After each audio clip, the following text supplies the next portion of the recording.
தலைவர் புரட்சியாளர் எம்ஜிஆர், அதே போல அம்மா தான். புரியுதுங்களா? ஒரு விஷயம் நீங்க தெரிஞ்சுங்க. இப்போ மாநில உரிமைகள் அப்படின்னு பார்த்தா அதை வந்து யார் பேணி கேட்கறா? அனைத்து இந்திய அண்ணா திராவிட முன்னேற்ற மாநில உரிமைகள்லாம் இன்னைக்கு வந்து எல்லாமே வித்துட்டாங்களே இன்னைக்கு. ஏன் இன்னைக்கு வந்து பார்த்தீங்கன்னா இப்போ நீங்க சொல்றீங்க விஜய் வந்து பேர் சொல்லி நீங்க சொல்லிடுறீங்க. நீங்களே வந்து விஜய்ன்னு சொல்றதுக்கே வந்து உங்களுக்கு வந்து வாயில வரமாட்டேன்து. அதை ஓப்பனா கேட்க வேண்டியது தானே? நான் சொல்றேன், நான் என்ன சொல்றேன், எல்லாரும் எம்ஜிஆர் ஆகிட முடியாது. எப்படி வந்து வானத்துக்கு ஒரு சந்திரனோ அதே போல வந்து நம்முடைய புரட்சி தலைவர் எம்ஜி ராமச்சந்திரன் தான் ஒரே சந்திரன் இல்லையா? அவரோட யாருமே ஒப்பிட முடியாது. ஆனா அவரு இல்லாம அரசியல் கிடையாது. இன்னைக்கு ஆளுங்கட்சியா இருந்தாலும் சரி, அதே போல எதிர்கட்சியா இருந்தாலும் சரி, புரட்சி தலைவர் பேரை உச்சரிக்காம அவங்களுடைய அரசியலே கிடையாது. எனவே அந்த வகையில வந்து அவர் வந்து அரசியல் வந்து அவர் தலைவர் பேரை உச்சரிச்சிருக்காரு.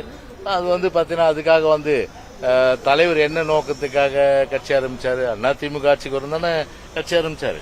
அந்த நோக்கம் வந்து அதிமுக ஆட்சி தான் மலரும். அதுல எந்த மாறுபட்ட கருத்தும் கிடையாது. அது அவங்கவுங்க வந்து தலைவரை சொல்றதுனால எங்களுக்கு சந்தோஷம் தான்.